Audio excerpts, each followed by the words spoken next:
One's a Disney classic, bursting at the seams with set pieces and colorful characters. The other is if you try to add a plot to that. Alice in Wonderland. They remade it.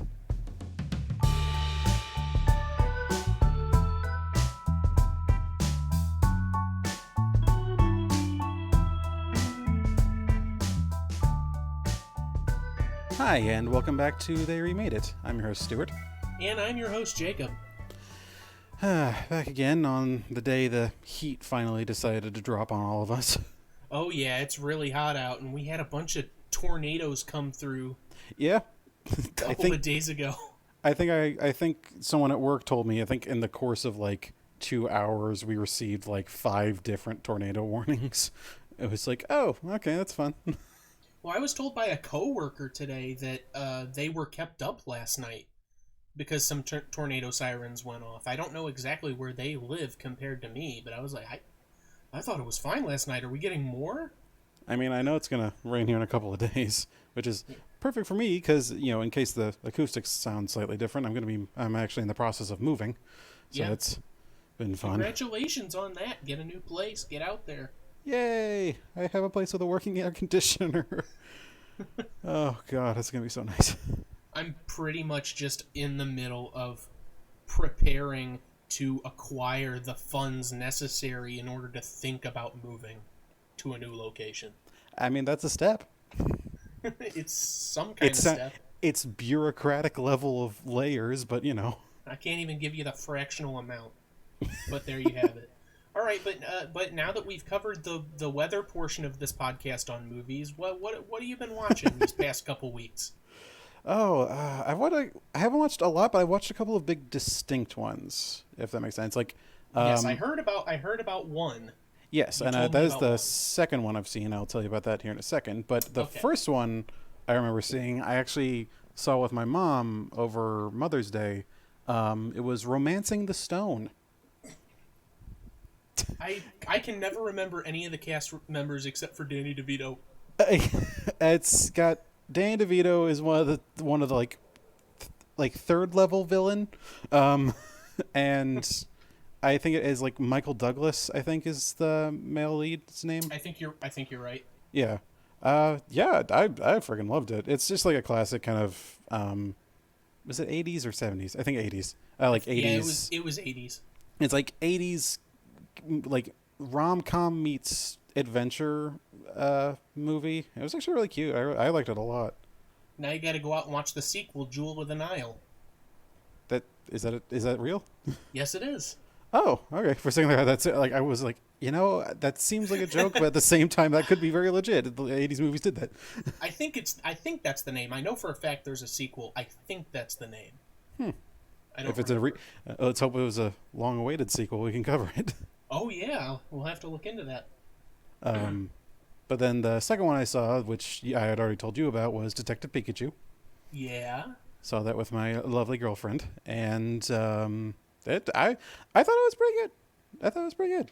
I haven't really heard any bad things about it, so it's definitely, if you don't like Pokemon, it's not coddling. Like, it just straight up references like names of like Pokemon characters or events and like other, not necessarily other Pokemon content, but it references stuff that if you don't know Pokemon that well, you would have no idea what the hell it's talking about.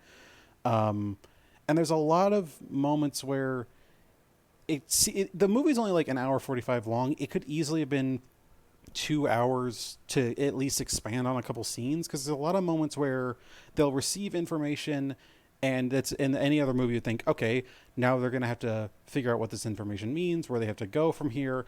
But instead, they just immediately jump to the exact place they need to be without any intermediate time of them figuring stuff out. So it's a little jarring sometimes, but still solid A-.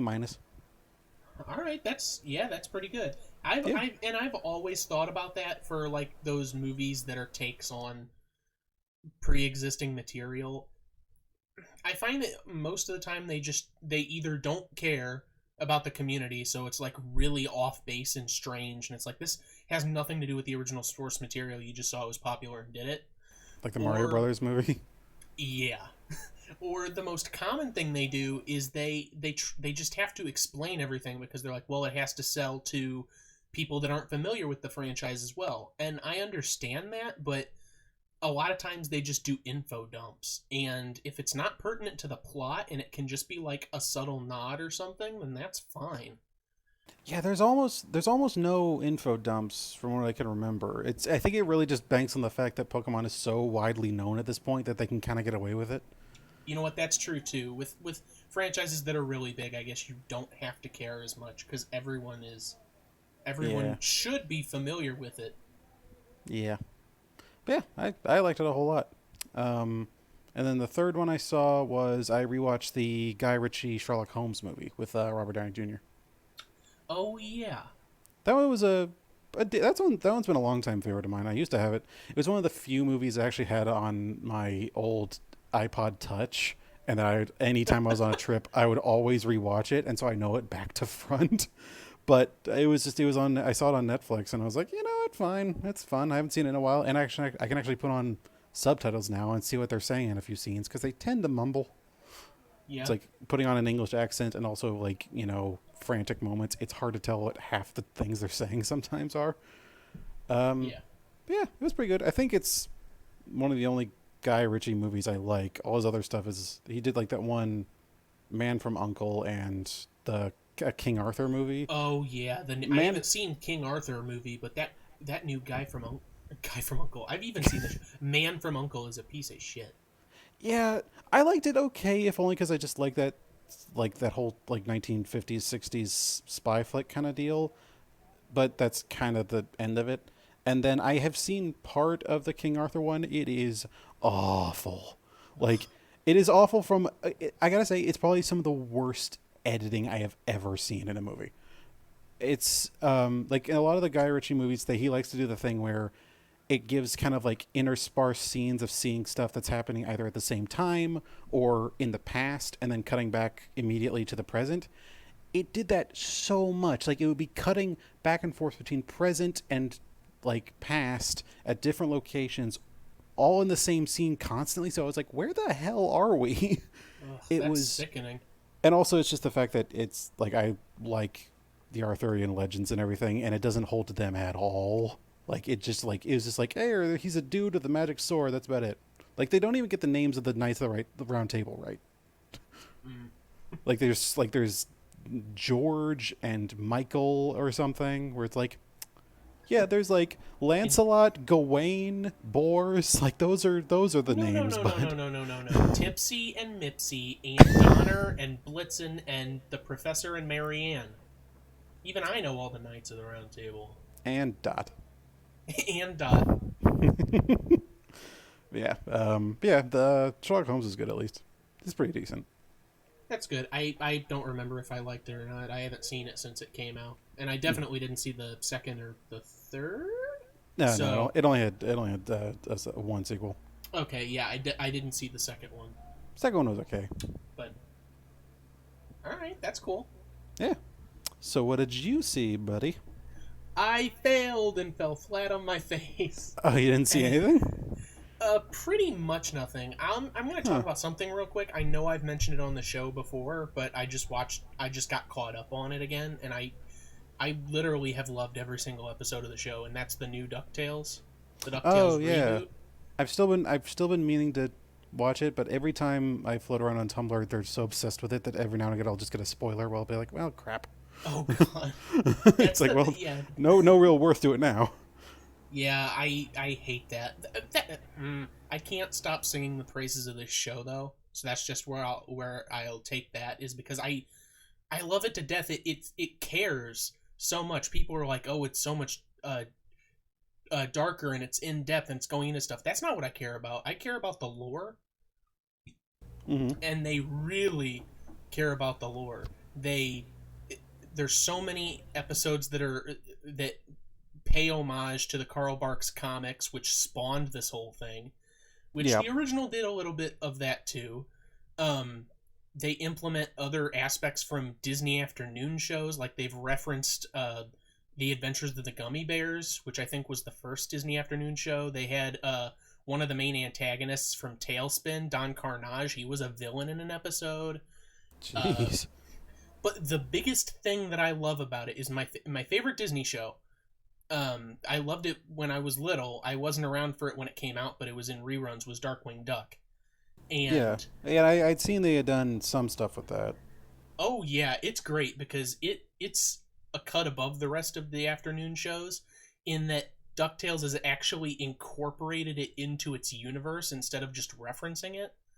Oh, So DuckTales is its own universe in Duckburg, and then Darkwing Duck is like a Batman 66 style show within the universe of DuckTales that has been off the air for years, but Launchpad still watches it, and they've met the actor Jim Starling that played Darkwing in the series. Oh They my had God. an episode Are you kidding? They had an episode recently about a gritty Darkwing reboot that Jim Starling was mad about, and he tried to get Launchpad to help him. It's and no yeah, spoil. Oh yeah. Sorry, I keep going off on this. No spoilers for that episode, by the way. But it ends. It ends amazingly, and it has like a villain origin story baked into its ending. Yeah, I think I've seen. I think that's one of the spoilers that I've ended up coming across. So I think I know what you're talking about. That was beautiful because Do you mind if I do spoilers and just say it's spoiler? I mean, let's leave it for Damn now. it! Like, Okay, like, that's like, great. if we ever get into doing cartoons, maybe. But I think for now, let's. Oh, okay. Yeah. I mean, that. hey, why not? But yeah, for now, Anyway, let's leave it at that. I'll just say, as it started, I immediately knew what was happening, and I got really excited. So I love that show. I keep falling behind because there's so much media that I'm trying to consume constantly because that's all that exists anymore is movies and TV shows and games. So it's hard. Yeah. But that's one I just need to stay on top of instead of being like, 20 episodes came out and I missed all of them. Time to watch. Yeah, that was me with Game of Thrones, and I was just like, nah, I'm good. That's literally it, though. Oh, yeah, all right then. Well, I probably need to go and get into this whole synopsis thing. Like we have a structure or something. Oh my God. Let's do this. Let's do it.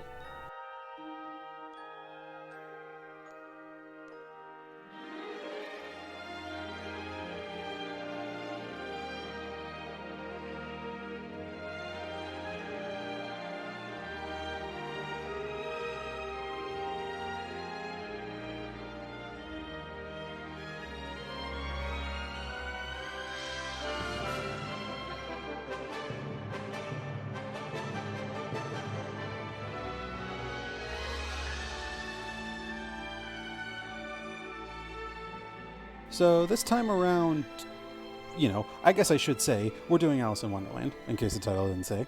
And in that vein, as I'm sure many of people have seen the original, I'm not going to give quite as much of a synopsis as usual, so much as this is what happened, and then this happened, and then this happened, because that's how the movie works.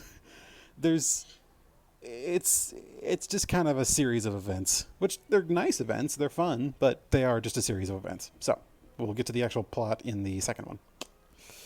So we start off on the film focusing on our main character Alice, played by Catherine Beaumont, as she's just kind of getting bored listening to her sister talk about history and that sort of stuff, as she breaks into a musical moment wishing of having a world of her own.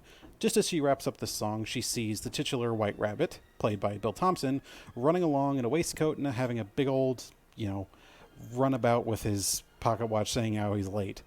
And so Alice follows close behind, falling down the rabbit hole and finding herself right in front of a talking doorknob, played by Joseph Kearns, who will not open no matter what she does.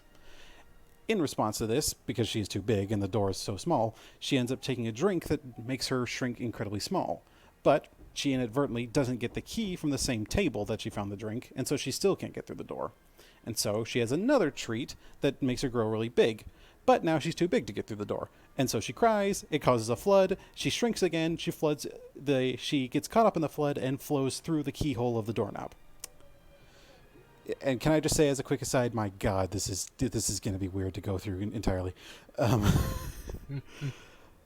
but yeah, she then finds herself in the middle of this ocean of tears, but having come across a dodo just kind of floating about, singing his various seaman songs. That's a weird sentence. And as she follows along, she comes across him standing on a rock jutting out from the sea as a bunch of fish and other sea life, every time the tide pulls out, are marching around in a circle attempting to get dry, as ordered by the dodo. But every time the surf comes back in, they get wet again. And so Alice, at first noticing this, tries to say something. The dodo says, "Hey, I'm dry up here." She gets swept up again, and she's off to the next scene. Also, I should say that the dodo bird is also played by Bill Thompson. I think he plays a couple characters in this, if I remember. Yeah. As she moves on from that encounter, she runs into Tweedledum and Tweedledee, played by J. Pat O'Malley, two fat twin brothers who recite a tale of the walrus and the carpenter, a tale of how a walrus and a carpenter come across a family of oysters, trick them into coming along with them, and then the walrus promptly eating them. I don't really know the exact specifications and implications of that, but, whatever. After sneaking away once again, Alice finds herself at the house of the white rabbit she had been chasing, and inadvertently gets stuck inside of his house and grows to gigantic size once again. The dodo comes around as the rabbit is obviously freaking out that there's a giant person inside of his house, and says, "Okay, we gotta get her out." So he enlists the help of one Bill the Lizard Chimney Sweep to somehow pull her out. It doesn't really specify how he does it, but he ends up failing. The dodo almost decides to burn the house down, but then Alice eats a carrot and shrinks back down to normal size, and she goes on her way. Wait, actually, I should say she shrank down to tiny size again, not to normal size. Normal size comes later. In this case, she shrinks down to tiny size and runs through a garden of talking flowers who sing the song "All in the Golden Afternoon," talking about how all the various flowers of the garden are so perfect in their own way, until they eventually notice that Alice is not a flower, or if she is, she's a very ugly one, and they tell her to fuck off.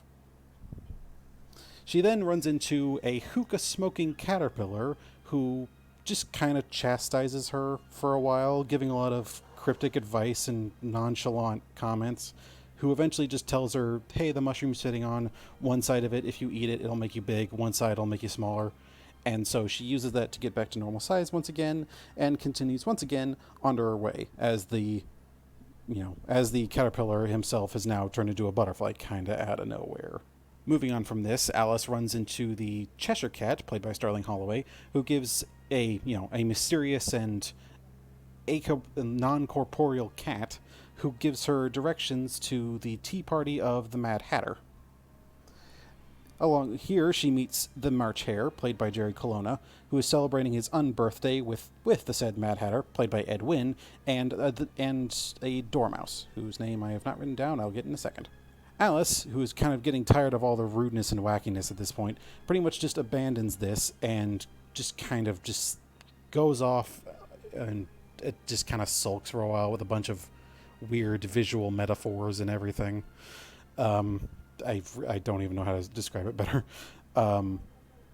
And she instead once again runs into the Cheshire Cat, who gives a shortcut of how to get home, or at least how she believes to get home, to the kingdom of the Queen of Hearts. So Alice enters through a shortcut opened by the Cheshire Cat and enters the hedge maze belonging to the Queen of Hearts, played by Verna Felton.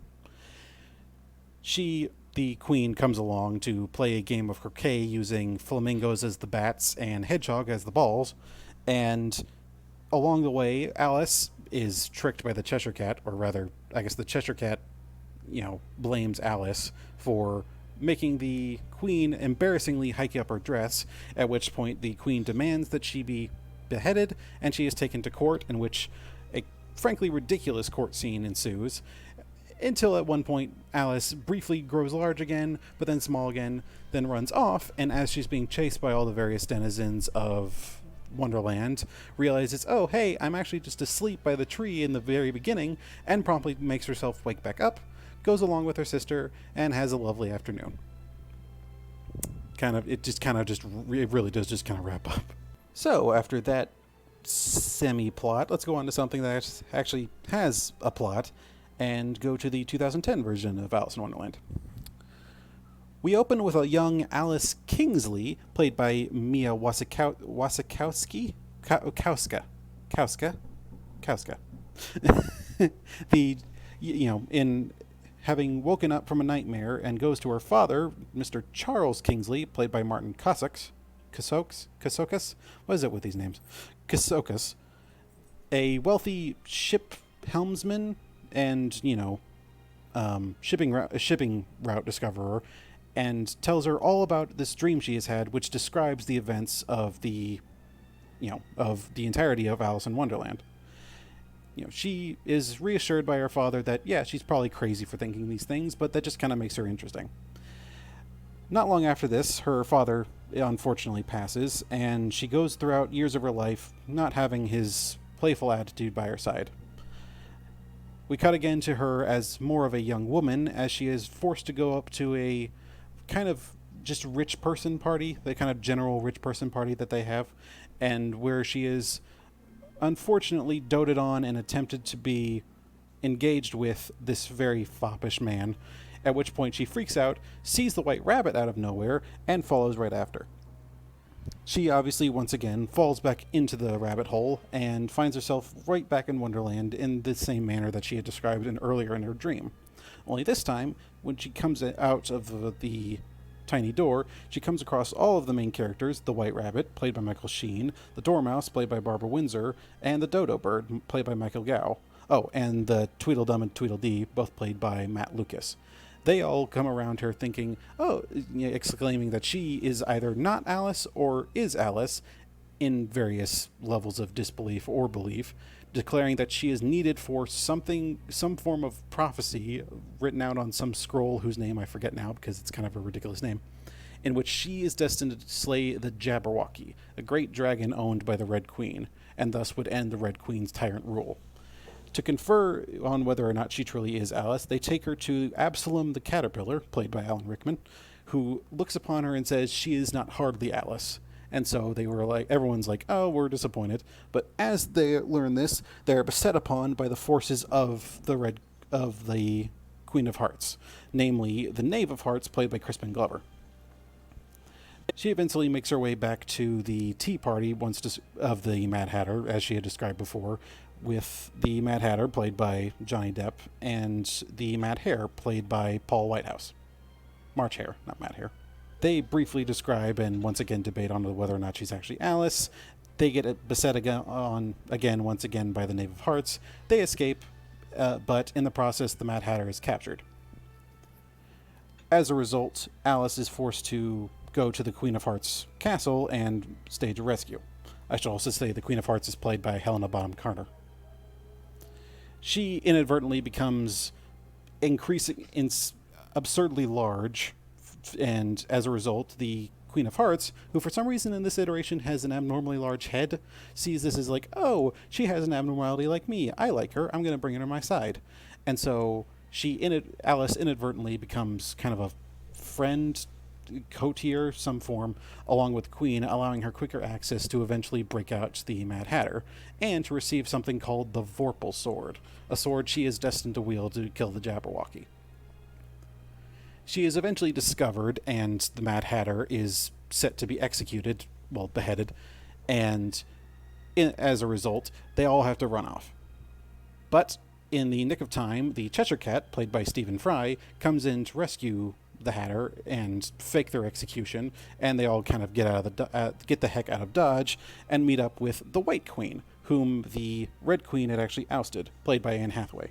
Eventually, Alice, back at the castle of the White Queen, kind of has a bit of an existential crisis and decides, I really don't know what the heck is real, until she runs into Absalom once again, in which he determines, oh, okay, you actually are Alice now. You're more determined. You're more, not so inward of yourself as you had been, and recounts that all of the times that she had dreamed of Wonderland were actually true, and that all of this is truly real instead of a dream as Alice had been believing. And so Alice, reinvigorated with this whole sense of duty, decides, okay, yeah, I'll stop messing around, picks up the sword and goes out with the White Queen's army to meet the Red Queen's army and finally face down the Jabberwocky, voiced by Christopher Lee, which was cool. And so a pretty stock standard battle ensues between the red cards and the white knights, who are actually played by chess pieces, which is interesting. And Alice, in several grand gestures, eventually beheads the Jabberwocky. Everyone celebrates. Alice eventually finds her way back home and determines, I'm going to become a ship captain just like my father, and goes off with the aid of the now butterfly Absalom to go off in seeking adventure. Well, you did it. Yeah, despite it all. You did it. Hooray! Did something. All right. Yeah, I did something. Yeah. I have my little sheet in front of me, and I'm going to just dive into full circle. Just do it. Let's do this. Do it.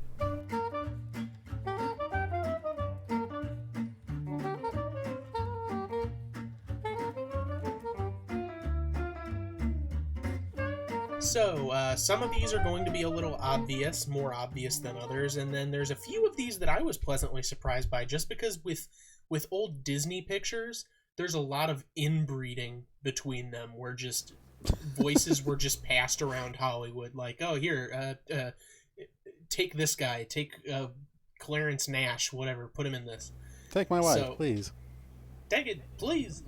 So, getting the most obvious out of the way is Sterling Holloway, who was sort of a legend in the Disney community. Countless films had him.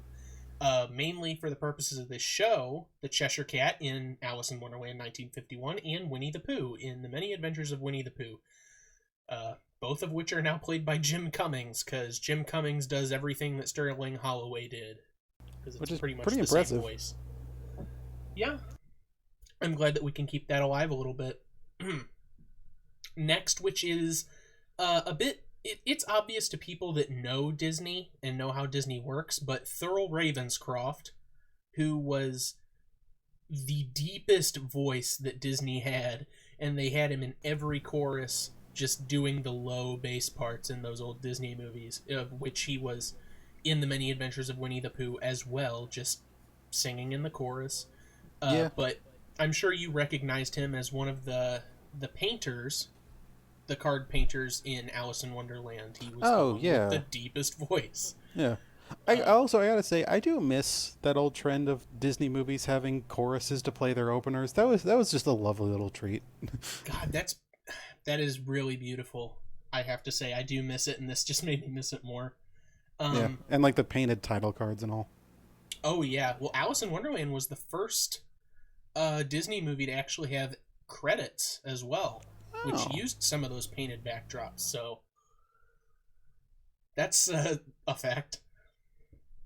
But before I go on, Thurl Ravenscroft also, most people will know him as the voice of Tony the Tiger for Frosted Flakes before he died. And he sang the original You're a Mean One, Mr. Grinch song in How the Grinch Stole Christmas. So he's been pretty much everywhere. You know what he sounds like. Whether you knew it or not. And he also has an awesome name. Yeah, that's the kick-assest name. Still staying within Alice in Wonderland 1951, we have James MacDonald, who was the Dormouse in Alice in Wonderland and did the voice of the bees in Winnie the Pooh. The bees. The bees. The buzzing bees. Well, they kind of talked when they buzzed. I guess. And lastly for this picture, we have Pinto Colvig, who was the voice of Goofy until Bill Farmer took over. He was the voice of the flamingos in Alice in Wonderland, and he did a Munchkin voice in The Wizard of Oz, 1939. Oh yeah, because didn't they have to dub all their voices? Most of them. Yeah. I don't know that they dubbed them all, but they definitely did most of them.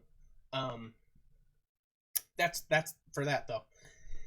Moving right along. I'm sure there's going to be a decent number for this one. Just 3 for the next one, actually. Moving into 2010's Alice in Wonderland, we have Anne Hathaway, of course, who was the White Queen. She was Daphne in Ocean's 8, which we did on They Remade It Again. Mm-hmm. and Helena Bonham Carter, who was the Red Queen. She was Rose in Ocean's 8, which we did on They Remade It Again. Interesting that her name was Rose in that as well. Oh yeah, that's actually That's kind of funny. yeah. Um, Which that's not a huge thing in the new one. I noticed there's a flashback scene where it shows Alice painting roses, but other than that, oh, I'll get into some of that. oh Just boy. I didn't prep for this episode by reading the book again, but I've read it so many times I do know some things. So, And I've never read it, so I have completely different opinions. but lastly, before we start talking about all that, is Tim Pigott Smith, who was Lord Ascot in Alice in Wonderland. I have no idea who that is. I don't know if he's a part of the fancy party. I don't know if he's one of the He people wearing must be. props in the He Red must be one Queen. of like the courtiers who are like all like faking to have like abnormalities or something. Yeah, I didn't know if he was one of those or if he was like one of the stuck-up people at the party in the beginning before Wonderland. I have no idea. Maybe he might Why any actually. of He those might have people been would have the. names? He may have been actually the person who was proposing to her. I thought his name. No, his name was Hamish. Oh yeah, never mind then. Sorry. He could have. It says Lord, so either a part of the Red Queen's like courtiers, or he could have been. No, he had a different name. Never mind. It's not important. Some guy who shouldn't have a name who does have a name in Alice in Wonderland, and he was Thallow in 1981's Clash of the Titans. Huh? Do you remember who that is? Not at all. Me neither. Okay. Who? Like I recognize the name, but I. Yeah. 1981 to 2010 is a very long time. Wait a minute. I think I might know who you're talking about. He may have died recently. He was in. I think he was in The Usual Suspects. Really? Oh I no! think. Tim Pigott Smith died. I don't know who Yeah. he is besides what we've talked about here. But Yeah, I have no idea. all right, but that's it for Full Circle. Ba-ba-da-ba-ba-ba-ba. Hooray! Okay. Now into the very esoteric meat of things. Before we get started, and I mean really started discussing the differences and similarities between these two, I do want to clear a few things up. I'm not going to go all Nazi-esque about differences between the novels and the movies, because the way the novels are structured anyways, it's like impossible Yeah. to just make a straight adaptation. The Disney adaptation of Alice in Wonderland, the 1951 Disney adaptation, was in and of itself a combination of both books. It wasn't just one book. Yeah, I had seen that in the bits of research I had done. Yeah. I know in the Golden Afternoon was a Through the Looking Glass thing, I think. Yeah, and Tweedledee and Tweedledum plus the Walrus and the Carpenter were also Through the Looking Glass. So, it's just sort of a culmination of both of those things. Where 2010 Alice in Wonderland is concerned, most everything in that movie is pulled from the characters that Disney had already established in the 51 version, and plenty of other adaptations, but they're both Disney, so you know. Yeah. With the exception of the White Queen and the Red Queen are two different characters who are in the Through the Looking Glass book. The Red Queen and the Queen of Hearts are two completely different characters. Oh. For the sake, I don't know why he did it the way he did it. Well, I apologize for the synopsis then. I probably mixed it up a little. No, you actually were fine. You actually brought it up. Oh, okay. Not knowing why the Rose thing wasn't as prominent, and that's because it's a culmination of two different characters, and I don't know why Burton did it. Maybe it's because he wanted the chess pieces to fight the card army, but I guess so. Yeah, Helena Bonham Carter is not the Queen of Hearts. She's the Red Queen, but Tim Burton added the card army and the Knave of Hearts to the Red Queen's posse. So it's an amalgamation of both of those characters, basically. I think he must have been banking on people just remembering the original character and just being like, okay, she just has cards. Yeah. And I That's mean very that also. confusing. Sorry? Yeah, I was just saying that's very confusing. Yeah, it is a little confusing, but so yeah, the Queen of Hearts does not exist in Burton's version, really. And besides that, besides the Red Queen and the White Queen, there's the Bandersnatch and the Jabberwocky, which are just creatures that are mentioned either in passing or in poetry in the books that they Yeah. actually include in Yeah, the I know that. movies. Yeah, I know the poem of the Jabberwocky is like was a separate poem that Lewis had done. I'm pretty sure. Yeah, and I think it's a poem he did after Alice's Adventures in Wonderland, but it was incorporated into Through the Looking Glass, if I remember correctly. I mean, possibly. I wouldn't know. Yeah, I but didn't read them. unless I think about something later, that's all I have to say about that. There's plenty of other characters that in those books that were left out, like the mock turtle and the hippogriff and the Duchess, the pig and pepper baby that turns into a pig, which I'm glad that isn't in either of these movies because I hate that thing. Yeah, that's a But whole lot of weird. But yeah, but yeah, that's that. So where do you want to take this? Where do you want to go? What do you want to talk about? oh boy, I think my main thing was that like I absolutely love the original because you really don't. I don't think any other company could have gotten away with doing that kind of movie, or really any period in film. They could have gotten away with such a madhouse of a cartoon that was still posited as like a family picture. But it's also I forgot how actually it was actually really deep. Not necessarily deep, but there were a lot of second meanings, like the dodo telling the people to run it around in a circle, even though they keep getting wet. It's like that's a whole classism thing. The story of the carpenter and the walrus is something, I'm sure. Well, the walrus is like a fat cat, whereas the carpenter is the hardworking man. Oh yeah, it has that exact form of like British cynicism and like critiques of society that I love. Like you can give me all these various movies that are like have all these vague tones about like existentialist crap and everything, but you give me like some C.S. Lewis or some Terry Pratchett or some Douglas Adams where basically all they do is, hey, look at this ridiculous situation. Haha, wouldn't it be funny if it would sure suck if this happened in our society, as they stare at the camera. Yeah. I absolutely love that, and I just love that it has a whole feature film basically centered around that. And It's there's so much in the just baked into the culture and the mhm. way it represents that you're just constantly, unless you were around that time and you lived in that culture, you're constantly like finding new things. This is Mhm. just a quick segue into that. You're more of a foodie, so you might have already known this, but I definitely did Oh, not. I know what you're about to say. Yeah. Yeah, so I'm just gonna go into it. Yeah. So in the Walrus and the Carpenter, there's a scene where the walrus is talking to the oysters, and the mother oyster looks at the calendar behind her, and it says March, and the R like flashes red. I've been watching this movie since I was little, but this time around I was like, I have a computer.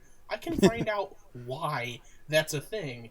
And Yep. apparently it was just a thing that you were to eat oysters in months that contain the letter R, because those that didn't have the letter R were the summer months, and Yep. so it wasn't proper time to eat oysters. I didn't know that.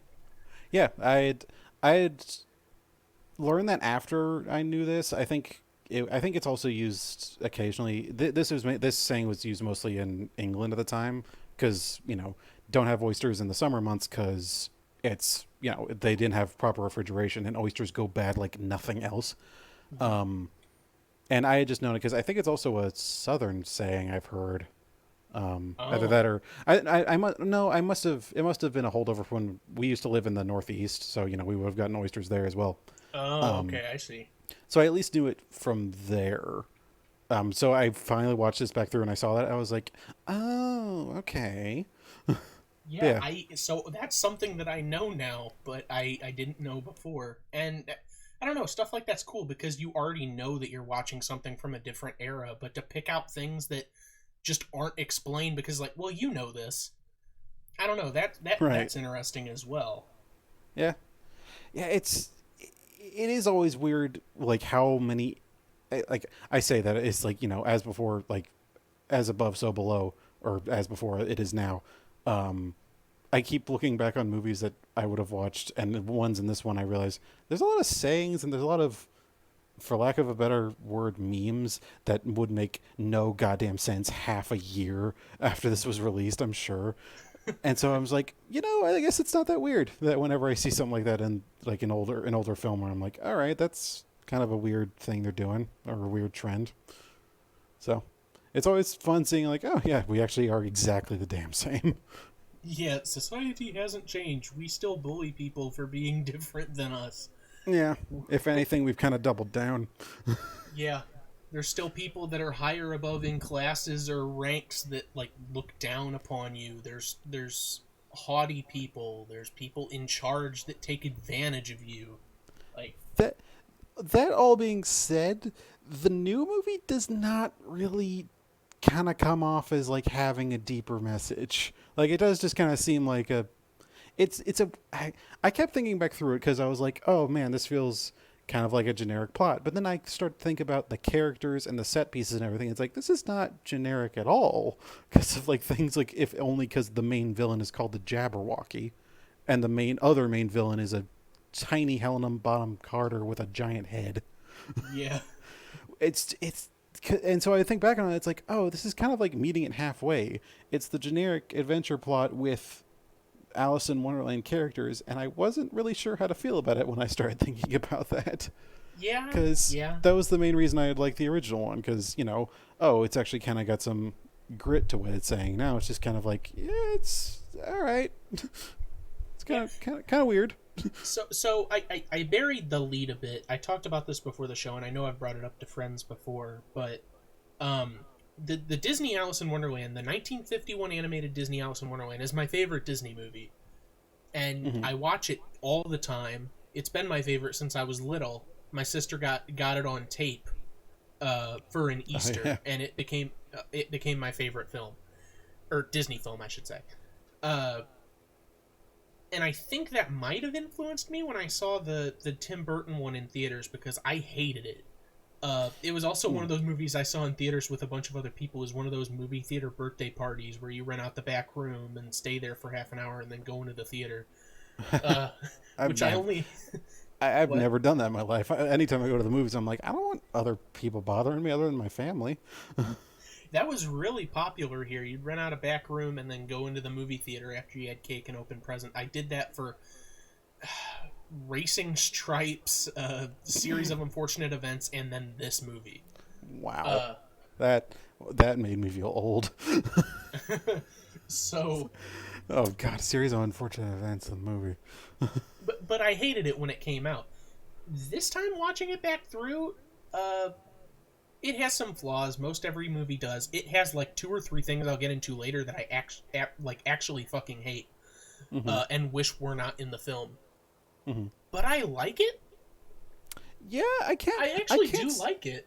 I can't say I dislike it. I certainly like that it actually has a focus, and it feels less of like I gave it crap for not being as much of a critique. But once I started thinking about it differently, I was like, okay, this kind of just feels like a darker fantasy movie rather than just an anthology of sorts. And I was like, that's actually kind of cool.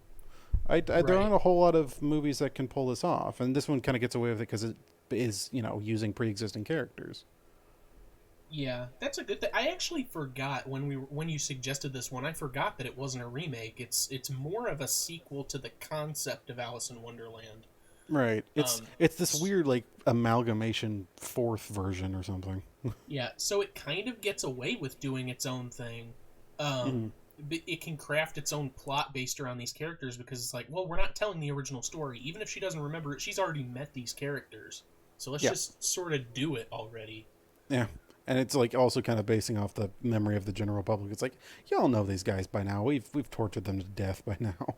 Yeah, it's not Spider-Man levels of you know this story already, but like, come on, Yeah. even if it wasn't the Disney version, you probably saw the one with Carol Channing, or you saw the creepy '80s Dutch one. There's been millions of these, okay? Yeah. Yeah. Every cartoon I'm pretty sure has parodied it by now. Oh, definitely. It. I mean, just the book itself has had such an impact on pop culture, and then Disney came along, and Mm. every story that Disney touches is automatically heightened in the public eye, because then it's like, oh well, that was a Disney movie. I know that story, even if I've never read the fairy tale or Right. just the source material. Mm-hmm. So Yeah, now it's just a Disney story, which is becoming more and more true statement for everything in the world. It's like, oh, that's a Disney story. yeah, It's like, yeah, well, yeah, they do technically own it. they do technically own it. Hey Stuart, did you know that Silent Bob is now a Disney princess? I am so clever and funny on the internet. Why do you make me hear these things? Hey everyone, stop it. Disney owns everything. It's not funny anymore. Yeah. That tangent aside, Back on track to the other, biting criticisms of society. yeah. No, I mean, like I said, it does its own thing. It does it a bit differently. There's things that I hate about it, but I don't think it's that bad. Something that I don't hate, but I kind of find puzzling is another holdover from my childhood is that for some reason my favorite character, and it's still kind of true, my favorite character in the original, not the original, the original Disney Alice in Wonderland was the Dodo. I just liked his haughty British demeanor. I liked the way he talked. I liked the way he sang. Mm-hmm. And it felt weird to they show all these characters in the Tim Burton one right off the bat, like, oh, Tweedledee Tweedledum, the White Rabbit, the Dodo Bird, and it's like this is the Revolutionary Army. The Dodo Bird like kind of dies off after that. You see him once during the croquet game. I don't even know if you see him in the crowd scene when they're escaping to the White Queen's domain. I think they just forgot about the Dodo Bird. Yeah, and then it's I don't even know if the game like did he even have a line at one point, like briefly? He did. He was like ball madam or something to the queen. To the Red Queen, and he had some dialogue when they were all looking at her at the beginning through the peepholes in the doors. Mm-hmm. You could tell because it was so heavily British. It was like, she's not the proper Alice, is she? Or something like that. So he did have some dialogue. It's just they didn't really use him, which I thought was strange because they built him up as an important character at the beginning with all these other characters that are important and have, like, scenes in the final fight and things like that. I don't get it. Yeah. I think... I really do think it just seems like a moment of Tim Burton just being like, I'm not really a big fan of this character. I hate the fucking Dodo Bird, man. I hate the bourgeoisie. I'm gonna have Danny Elfman choir him into non-existence. He'll fall down a hole and violins will go... This is a very Danny Elfman movie. Oh my god. Do you want to talk about that now? Yes, please. I am sick to fucking death of Danny Elfman, and Me too. I'm okay, dude. I'm not even kidding. My notes literally had a note of I'm not really big on Danny Elfman anymore. That's so unfortunate. He was in Oingo Boingo. I loved Oingo Boingo. He did the theme to The Simpsons and to the original Batman, which was also Tim Burton, and everyone loves that theme. But he has fallen into this. Everything that he does, even if it's not for Tim Burton anymore, it sounds exactly the same. Yeah, it's like this weird... I'm sick of it. It's like this weird, jovial, but mysterious, but sad kind of thing. And then the choir of people come in. And the choir of people. Every dang time. Chocolate Factory. Yeah. It's bad because, like, I've heard the Alice in Wonderland theme a lot of times because I have just a radio station... thing like through Spotify, and it just does like a bunch of movie scores and everything. And it always pops up for some reason. It's weirdly popular, so I've heard it a bunch, and I can never tell what any of the choir is saying because they do have actual lines. They do. They go along with the notes exactly, so it kind of blends in, and it's all like. It sounds like a child choir. I'm not even kidding. It really does. Literally a child choir, and it's so weird. Sounds like me in middle school trying to win a medal at state. Yeah, exactly. I do like, and obviously, and I obviously love the original Batman theme and everything, and so he's not a bad, composer. And obviously also Nightmare Before Christmas and everything. it's just with Oh yeah, newer he did stuff. Nightmare Before Christmas. He did the theme to that Face Like a Frog Sally Crookshank cartoon, and I love that cartoon. And it's so full Yeah, of it's Danny Elfman weirdness, but it's not like Danny Elfman Tim Burton weirdness. It has its own flavor. yeah, it's. I miss whenever I hate whenever older just figures in movies just kind of end up falling into either a rut or just have some deeper chains. I'm just like, oh well, okay, it's just kind of them now. It's I've weirdly had that with John Williams. John Williams stuff is he's getting there. Yeah, it's all of his stuff has kind of been the same, but you don't really realize it until you listen back on it. But the benefit of it is that they're all just individually still incredible. They can be similar, they're just on their own still amazing. So you kind of get away with it. I think it's less noticeable for him because it is like a movie score, even if it's sort of the same. It's just there's the orchestra, here come the strings. Okay, I get it. It's a movie score. Danny Elfman's has like a particular style that he associated with Tim Burton that freakishly stands out on its own. So the more you hear it, the more you begin to you can just play it and be like, I may not know what movie that's from, but I know who wrote that music. Yeah, with Now turn it shit. off. It's kind of like that with Hans Zimmer. Yeah. Although I still like Hans Zimmer, but Did Hans I should say Zimmer do Harry Potter? I don't think so. It was either him or John Williams, I think. I want to say it was John Williams. Was it? Okay. Yeah, at least the original theme. Get me out. That's all I have to say. Yeah, no, it was John Williams. Okay. Yeah, I had to check. Yeah. But like I should say to get off this tangent, but to also stay on the idea of music. The music in the original, my God, there was a lot of it. I forgot there was so much. That's what I was about to say. Yeah, like I saw online that that along with characters, it's the one Disney movie with the most individual songs. Yes, most animated I Disney read movie. that too. It's just I saw that and I was like, that can't be right. And it's only an hour and 15 minutes. And then I watched it. It was like, oh, they're all just like 30 seconds. Okay, well, a lot of them are 30 seconds. Then there's the Walrus and the Carpenter that lasts like 3 or 5. Yeah. It's like 4 minutes long. So in sort of preparation for this, I have about a 40 to 45 minute drive to work there, and then 40 to 45 minute drive back. It's not that bad. I listen to podcasts. I have YouTube. I'm fine. Doesn't bother me. This morning I decided to put on the soundtrack because I had that Cheshire Cat, the Cut Cheshire Cat song in my head. I'm Odd, because I had listened to it yesterday. Okay. So I was like, I'll put on the soundtrack. There's some songs I like, and I remember it having a lot of songs. But when you consider the soundtrack, which is not consistently the same, because there's a song, there's like a light orchestral version of the song, a dark orchestral version of the song. The soundtrack was like 45 minutes. I was at work and it was still going, and I was like, this is like the movie. I'm just listening to the movie. I hate soundtracks that do that. Just like, oh, variant 1 through 10. I'm just like, no, just give me the individual ones and like have multiple albums for it. It's like, here are the main ones, here are the variants. Like, I like it when that stuff do that. I think the soundtrack, because you can find it's on YouTube, it's a playlist, and it has the cover art for what I'm assuming is the vinyl case. So I assume this is the vinyl record that they just ripped. And the Cheshire Cat track goes on for way too long. It's like 2 minutes of him, of Sterling Holloway doing the first couple lyrics to the Jabberwocky poem. I forgot how many times he repeated that. It was like 5 times. It was like, okay, third verse, and then he says the first verse again, which I guess is because he's crazy. Oh my. I love all these songs individually, but I'm never listening to this playlist again, that's for sure. Yeah. I mean, it's at least more variant than the new one.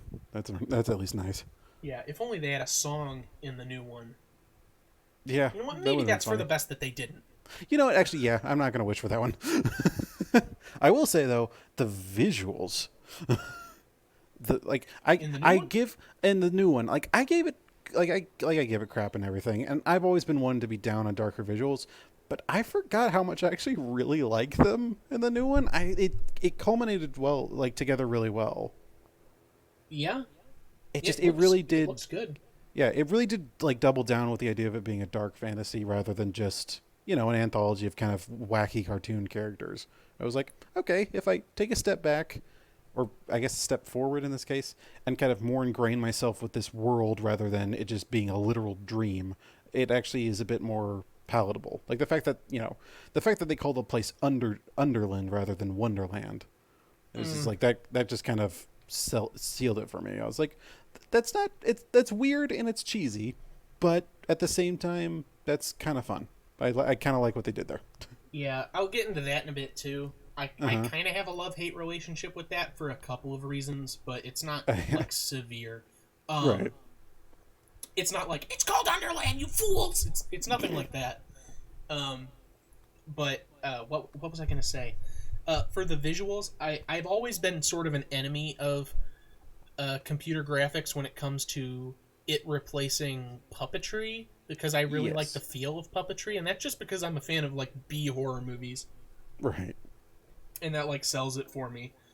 Mm-hmm. But for animation, I like it just fine, especially when there's a style behind it. Like CGI White Rabbit and CGI Dodo Bird look great because they're supposed to have a particular style. It's not like you'd see these things in real life, so it's not CG trying to replicate real life. You know, Mm-hmm. it's not like Mars Need Moms or something. It looks fine because it's an art style that it's trying to replicate. Do I think CG should be like entirely replacing hand drawn animation, which is what it's doing? No, Yeah. but Nah. for animation, I like it just fine. Tweedledee Tweedledum, I don't like that much. Probably because they're Yeah. people. But besides that, I like it. I like Yeah. the style. I like the computer graphics in the movie. A-okay. Mm.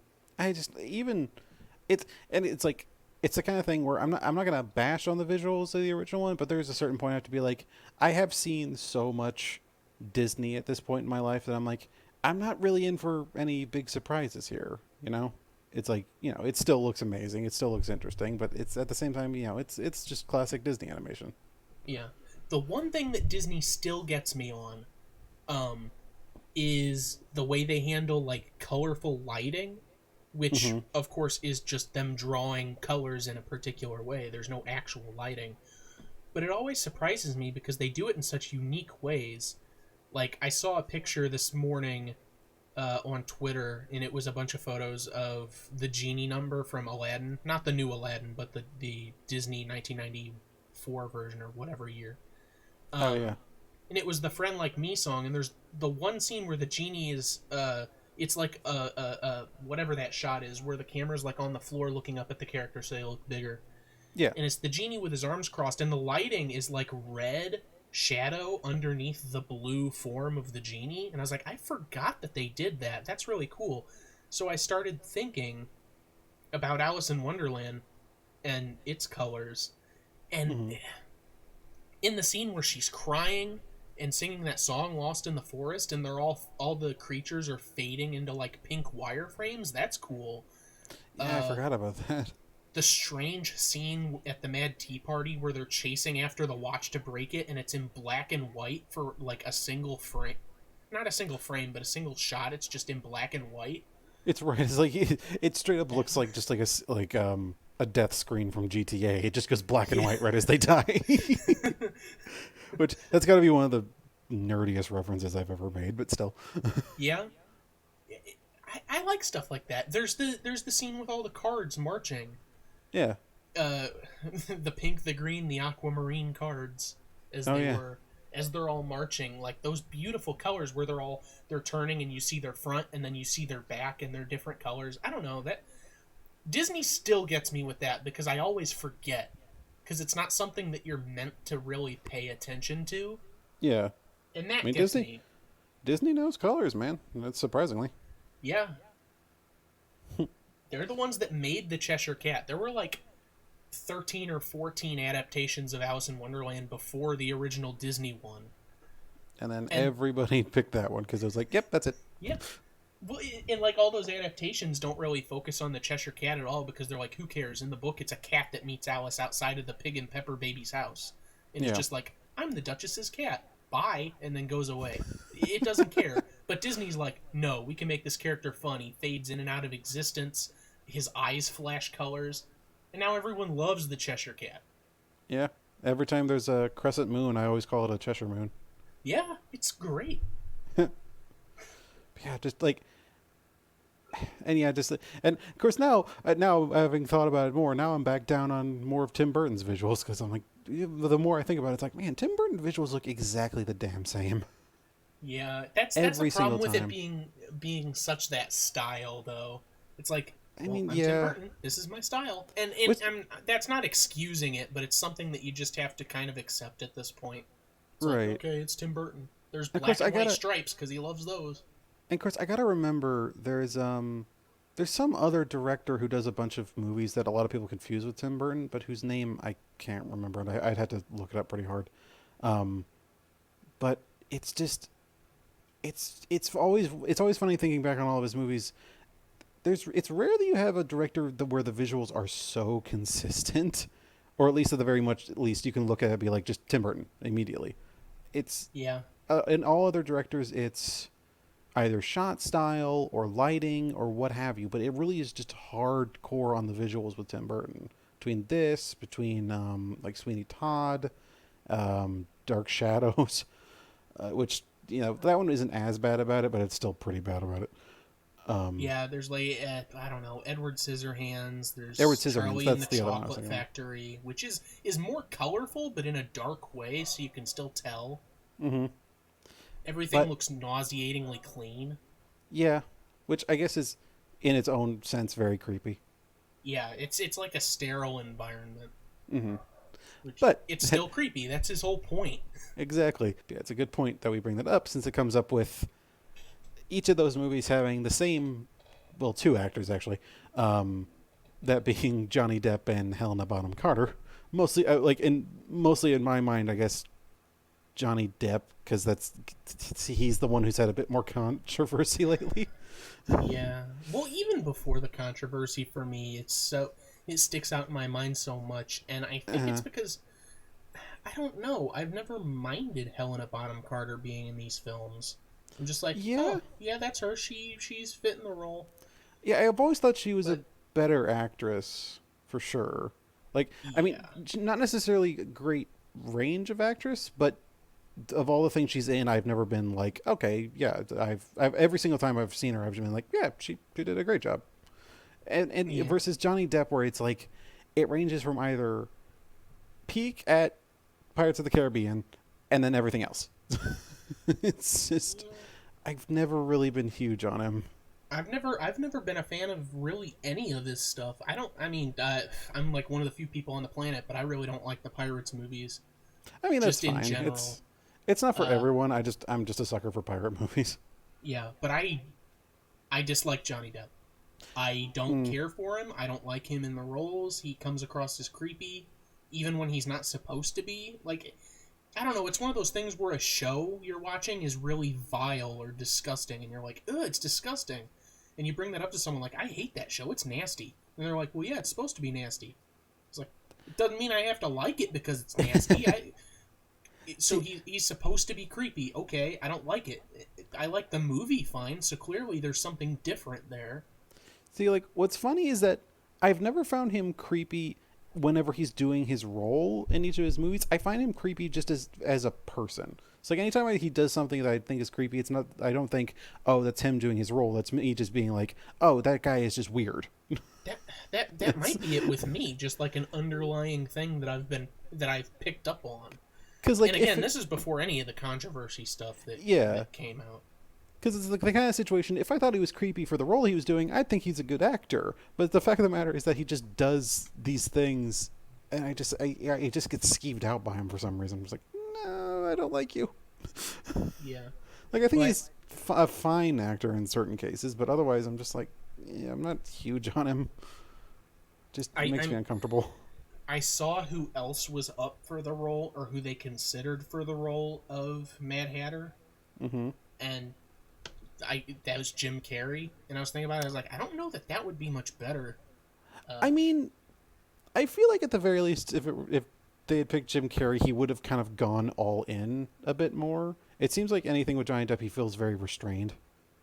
Yeah. Like it, I, even well, anything in this, he had very short, quick movements with his arms and everything. He didn't seem very animated. yeah, I would hope so, because Jim Carrey went through a period where, okay, Ace Ventura, The Mask, Dumb and Dumber, whether you like any of those films or not, that Mm. was like 1994 or 5. That was his heyday. Then you get Liar Liar, and it's like, okay, comedy starting to get more reserved, and then Truman Show, Man on the Moon, It's like, Room, whoa, whatever the hell it was, and he yeah, starts dialing it back and becoming a more reserved actor. And I think around this time, either a little before or after, he did Mr. Popper's Penguins, which is painfully unfunny. yeah, Uh, so I don't know if he would have been much better. He looks more animated in the Sonic trailer that came out, but for a he see, period there, he was just like, I'm done with Hollywood. I'll just do whatever. yeah, he seems more rested now, which I'm glad to see. I genuinely think he's an incredible actor. I won't lie. Like Truman Show's still one of my tops, like at least top 10. Yeah, it's a good movie. It's just I and wish the he'd fact that get he's off also fucking hilarious. Twitter. Stop drawing images of people like hanging and stuff. Like, Yeah, can we stop Jim Carrey? I don't care who they are. yeah, it's It's just a like little okay. creepy. Yeah, it's like I know you're probably trying to do it for a brand, but at the same time, yeah. But yeah, I'm glad he's at least doing stuff, and he at least seems to be having fun. Yeah, but I thought about it. I was like, I don't know if he would be much better in the role than Yeah, Johnny Depp would, but it would have been a nice change of like anything than yeah, having another Tim Burton film with Johnny Depp in the starring role. yeah. Okay. It's like, and I also hate that there was a bit recently where, well, not recently. There was a bit. I think it was like Mark Maron or something, where he was actually talking with Johnny Depp, like as like Johnny Depp actually being himself, and being like, "Hey, like I'm taking part in this new movie. It's this dark comedy and everything." And then the guy he's talking to just describes it's like, "Is it directed by Tim Burton?" And he goes, "Yeah. How did you know?" I was just like, "Ha ha ha." Ha. It's so funny. Very He points funny. out that he does it. He continues to do it though. It makes him money. I mean, yeah. I mean, power to him. He's rich out of his mind, but still, doesn't mean I have to laugh. No, that's true. Good on him. Okay, I'm about to get into one of the really hates of this film. Oh boy, here we go. The patented Jake hate. Johnny Depp as Mad Hatter, I don't like it. I wish it were gone. It's not a hate, it's just sort of an annoyance. I don't know why he has to change his voice every now and then. It's like, well, now I have a slight lisp. It's like, well, now I'm heavily Scottish and angry. Like, what is happening? I think they were just Is doing this some generic, like they're just trying to do some generic crazy thing. But it was like, That's what I was gonna say. I think it's because he's the Mad Hatter, but I don't know. You could have had him mad by being crazy, not by. Yeah, Ed Wynn was crazy as heck, and he was all bubbly and everything. Yeah, he was the same throughout. He was scared at one point. He was angry at one point, but it was still the same. Like, it was the same voice with the same like sort of inflections. He was just showing emotion like actors do. Uh, but that's all like aside the point. The weird dance that he does at the end that the Cheshire Cat like hypes up throughout the movie. No point. Oh. Get that out. Get that out of the movie. Why is that there? Yeah, I remember that. I deliberately went over it with the synopsis because I was just like, I don't like this. This doesn't need to be here. It was just Well, that like, would have sounded really strange if you were summarizing the movie and it's like, and then the Cheshire Cat says, "I miss your funny dance." which has this very specific name, and that I can't even remember. There's a lot of that's a big pet. Futter whacking. That one I do remember because it made me so angry. I just like my biggest complaint I think with another movie was just it keeps insisting on having all these silly names, which I know probably came from C.S. Lewis's other work at the very least, but at the same time I'm like I don't need this. If it came from another work, I couldn't tell you what work it is because most of these names are just things that he made up. Yeah, it just sounds completely made up. So The which White it Rabbit is the White Rabbit, but Tim Burton calls him Faversham. Okay, so the naming thing isn't a hate that I have, but that's Yeah. also annoying, and that's what I was talking about with the Underland thing. Underland to Wonderland, I get it. It's sort of darker. It's his own take on it, and she does go into a rabbit hole, so at least there's some sense there. But giving everything like just a strange name for the sake of it having a strange name, it's already a strange world. Yeah. Why can't it just be? Why can't it just be the hookah smoking caterpillar? Or why Yeah. can't it be? I don't. Why can't it just be the Red Queen? She's the queen and she's red. Why is it Yeah. Maria Ospenskaya or whatever they called her? It's and like on the one hand, like I do like the dark fantasy and having it all like be consistent with itself by having those names. But on the other hand, yeah, I completely agree with you. It's just silly. Yeah, it's I just think you know what unnecessary. Is all. the biggest thing of all of it. This movie is cringy. It's very cringy. I've been trying to find the word for it, but that really is it. Just every time I see like a particular scene or something, I'm just like, this just is. It's not uncomfortable, but I don't like it. It's just like this didn't need to happen this way. The visuals are not helping. It's like a lot of not necessarily secondhand embarrassment, but it's just like, nah, I'm not in for this. I get secondhand embarrassment every time that Johnny Depp Mad Hatter does something. Yeah. If I'm being completely honest, if I'm telling the truth from that sort of place, and that maybe slight story time, not a really in depth story, but I had someone. There wasn't a falling out or anything. It was just growing apart because high school ended. But there was someone within my group of friends, late middle school into early to mid high school, that would hang out with us. I thought she was fine. I hung out with her. She didn't have any problems or anything. She wasn't a jerk. I didn't hate her, but she was sort of cringy because she was. I'm gonna say some stuff that's really stereotypical, and just know that it is the absolute truth. She had Invader Zim Gur stuff that she would wear. She loved Johnny Depp Mad Hatter. She read Johnny the Homicidal Maniac, and she loved Foamy the Squirrel. That sounds like a character archetype that you would make up that goes to Hot Topic, but I'm telling the truth, that was exactly who she was. Did she like Donnie Darko? You know what? That's one thing I don't think I ever heard her talk about. I bet you she would if she hadn't seen it yet. She loved loved Labyrinth, which is a good movie, but she had an unhealthy obsession with it. Yeah, there's it's like do they like it because of the skill of puppetry, or do they like it because David Bowie? I think it's because it was dark and because David Bowie. Yeah. Yep. Yeah, I can just say, dude, I relate completely. Most of my high school friends were like that. I did not like high school. But she had a huge infatuation with Johnny Depp Mad Hatter. And I was never really in the Hot Topic culture, but I feel like a lot of the Hot Topic culture also had that obsession with him. Correct me if I'm wrong.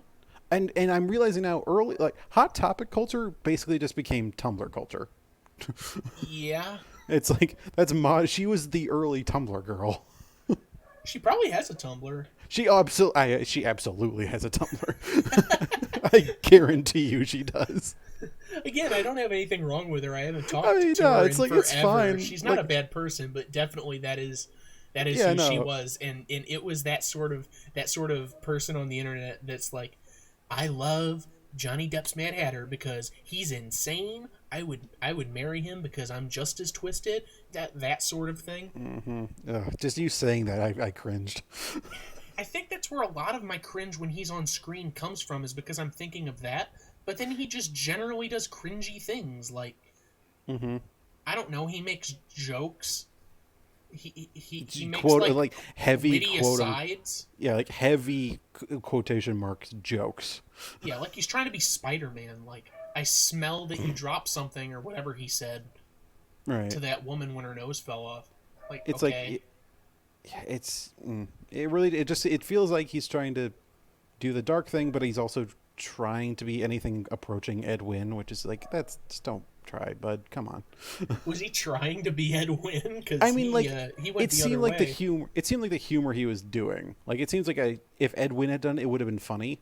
But since Johnny Depp did it, it wasn't. Yeah.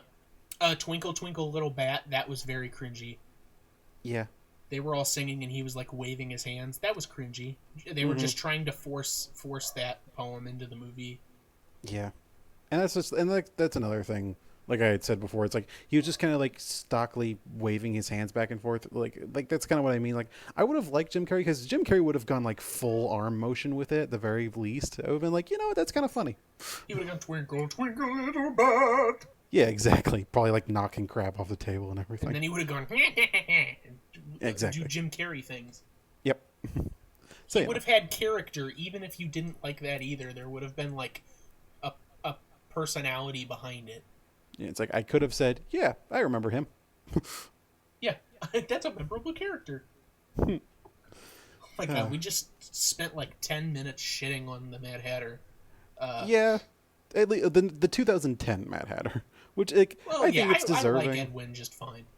I think it's deserving because like it's kind of the microcosm I think of the opinion in general about the whole thing. Like I think it's fine. I think the visuals are really nice, but beyond that, it is cringy. It's weird to try and have this older concept, like not necessarily older concept, but this clearly based on the original Disney version of the film, and have this Tim Burton-esque thing going on. And I'm just like, it doesn't quite mesh well enough.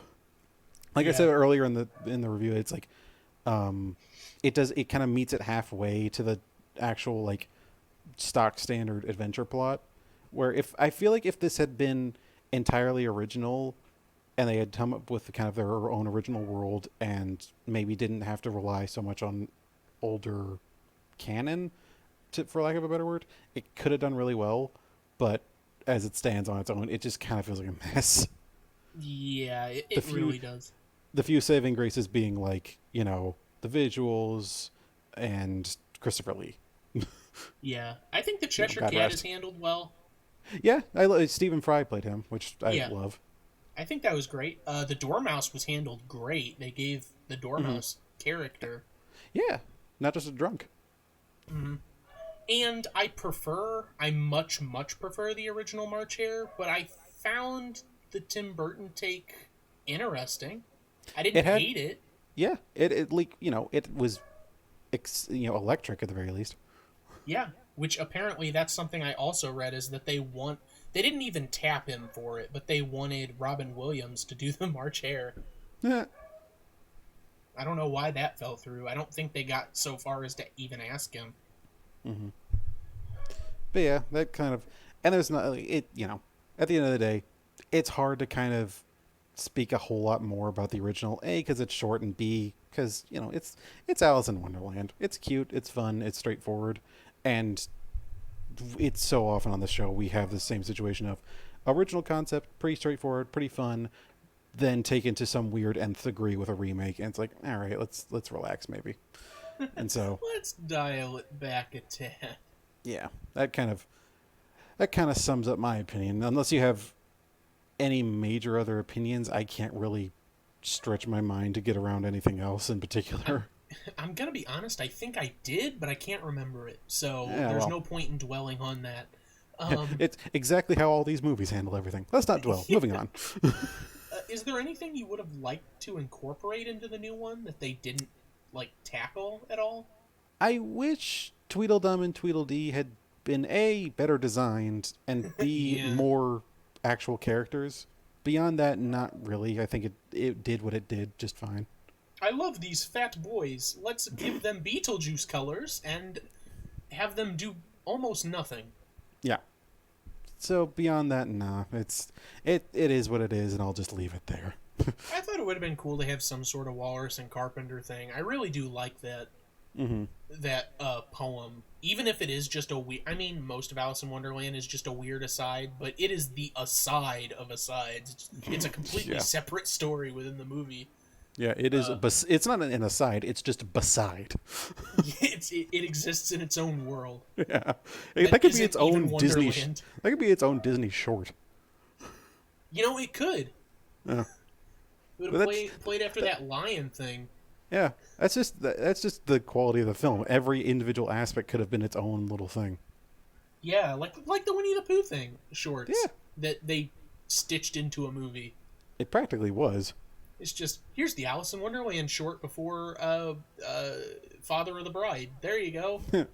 Have fun watching your movie now. that the short's over. I don't know if Disney done more of that wasn't just Mickey Mouse stuff. Yeah. They probably would be those shorts would be better remembered, like Looney Tunes tier probably, but Probably, yeah. but no, their main thing was their feature department, which is fine. Ooh, I remembered. It's not a big topic, but I do want to bring it up. Do you find it weird at all that the Tim Burton version shoehorned in this side plot about the Knave of Hearts having blue balls? A little. Yeah, a little. I'm gonna be honest. That was kind of unnecessary. That whole thing. They used it as a device for the Red Queen to like go after Alice, or to force people to go after Alice, or as she disguised herself as. Yeah. But they could have done something different instead of like a weird, creepy man coming on to young adult. I'm pretty sure she was underage, technically. She might have been. I don't know if she was. She was somewhere between 16 and 19. I'm sure. Yeah. But yeah, no, but it was strange. It was weird. I mean, at least it was him doing it, not fucking Mad Hatter. He basically did. Did you see the second one with Sacha Baron Cohen traveling through time? I did not care to. I don't like Sacha Baron Cohen. That was actually the last film I saw in theaters with one of my previous girlfriends. But that is basically that. Like, Mad Hatter loses his memory, and it's something that happened in his childhood or something that traumatized him. Maybe when the Jabberwocky attacked. I don't remember the details. So Alice goes to time in order to try and fix Mad Hatter. But it's just creepy, like, Alice Mad Hatter fanfic for most of the movie, where it's like, I want you to remember, I love you, like, stuff like that. Ew. It's not a straight-up romance or relationship, but from what I remember, it is essentially that style of thing. Like, I love you, but I won't say it. Probably for the best. Yeah, very. Yeah, that's... Yeah, I'm kind of glad that one got kind of forgotten. Yeah, and we won't talk about it on here. It came out God. like 5 or 6 years later, so it doesn't qualify. It's not even close. And there isn't technically a Through the Looking Glass movie as well, so can't even base it off a remake. That's the one thing that really does make me angry about Disney, though, with the original Alice in Wonderland, is that they made like a sequel to Bambi, a sequel to Fox and the Hound. They made 2 sequels to Cinderella, one of which involves time travel. But no sequel to Alice in Wonderland, and they literally have untapped resources in the book to use for a sequel that can just be the same thing as the original. Alice goes through a looking glass, encounters more strange things, and then goes home. It's easy.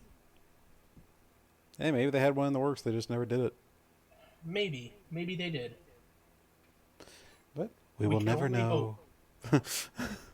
We can only believe. Anywho, all right, so believe in these things. Believe in anything else.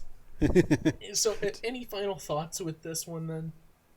I I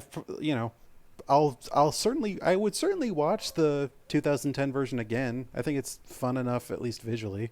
I don't think I'd go out of my way to see the original, other than like a couple scenes. But I've seen the 2010 one on HBO a few times, so I'm like, yeah, fine.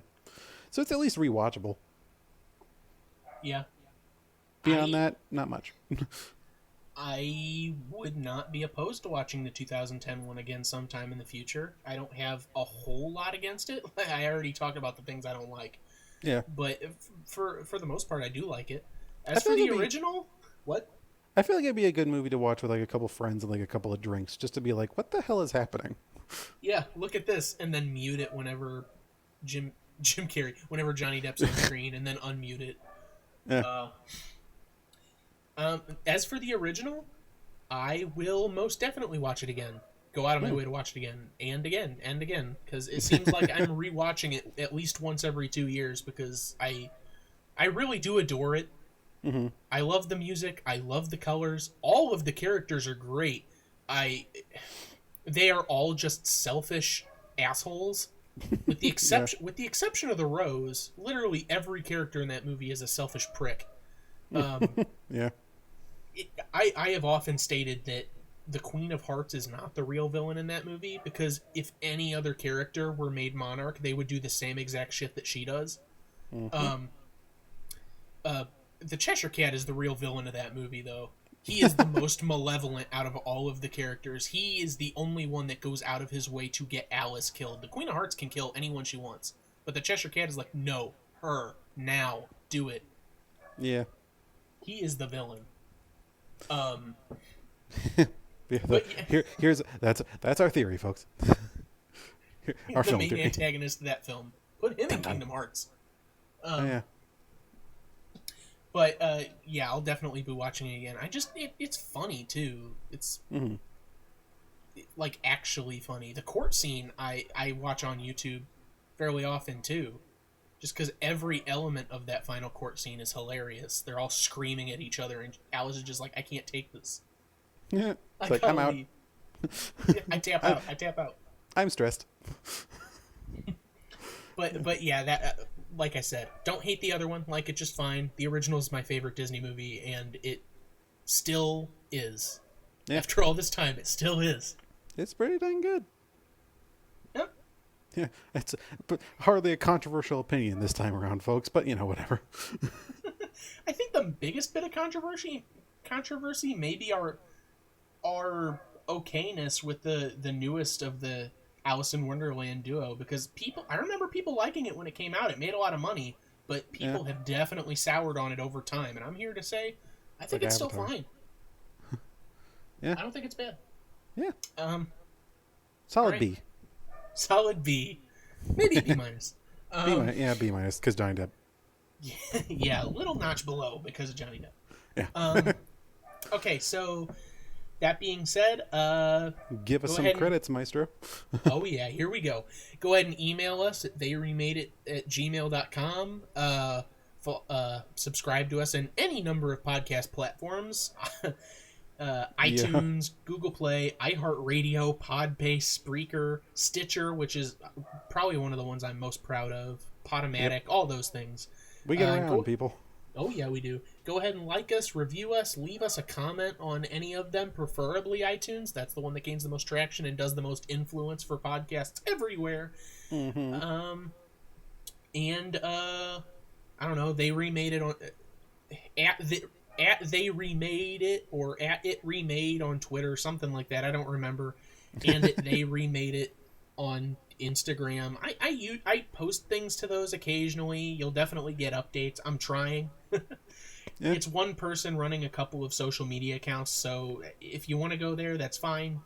Just know it's not consistently posting, but I mean, does it really do it for matter if fun. it's not? Or Jake does it for fun, I should say. Yeah. If I were posting like once every hour, I can see you wanting to unsubscribe from that Twitter, but if you just follow the Twitter and then nothing gets posted, do you really even know? So go ahead and do one of those. And yeah, I think that's all the credits we have. Yeah. See, we're not quite, opening of old Disney movie credits yet. Oh, we have a ton of Disney movies to go through. Don't worry, boy. we're not gonna tackle them all immediately. What have we done at this point? Have we done two? We've done two Winnie or the Pooh. I think we've done one more, but I can't place it right now. Okay, that's fine. Yeah, we've done a few at this point. Yeah. So we'll definitely do more in the future because there's no shortage of them, but There's more every year. not immediately. Oh yeah. Technically, we did Aladdin. Did we? Well, we did Thief of Baghdad, which Thief is of like Baghdad. the inspiration for it. So. Yeah, so we'll hit Aladdin here soon. We promise. Oh yeah, and Once it Dumbo actually and comes out. all those. Yep. But yeah, I think we've said our piece. Yeah. All right. As always, I am your host, Stuart. And I'm your host, Jacob. Hope you have a good night. Bye.